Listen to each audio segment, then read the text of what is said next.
এদিকে রক্ষা কবচের আবেদন নিয়ে এবার কলকাতা হাইকোর্টের দ্বারস্থ হয়েছেন আসন্ন ফলতা বিধানসভা যে পুনর্নির্বাচন হতে চলেছে তা তৃণমূল কংগ্রেসের প্রার্থী জাহাঙ্গীর খান। কথা বলবো, আমাদের প্রতিনিধি সৌভিক মজুমদার রয়েছেন আমাদের সঙ্গে। সৌভিক, কি আশঙ্কা করছেন জাহাঙ্গীর?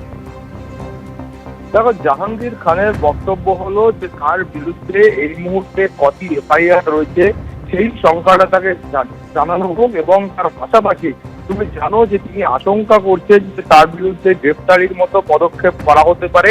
তাই সেই কারণে তিনি কিন্তু কলকাতা হাইকোর্টের কাছে রক্ষা কবচ চেয়ে এসেছেন।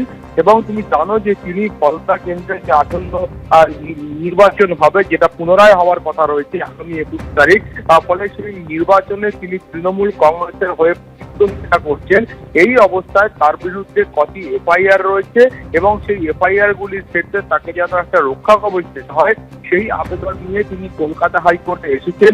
আজকে সকালেই মাননীয় বিচারপতি সৌগত ভট্টাচার্যের দৃষ্টি আকর্ষণ করেন তার আইনজীবীরা এবং মামলা দায়ের করারও অনুমতি দেওয়া হয়েছে। এবং দুপুর সময় এই মামলায় এই যে গোটা প্রক্রিয়াটা রয়েছে সেটা সম্পন্ন হলে দুপুর 2টোর সময় এর বিচার পর্বটাও আজকে কলকাতা হাইকোর্টে শুরু হতে পারে এবং সেই সময় পরবর্তী পর্যায়ে যে সওয়াল জবাব রয়েছে সেটা করা হবে।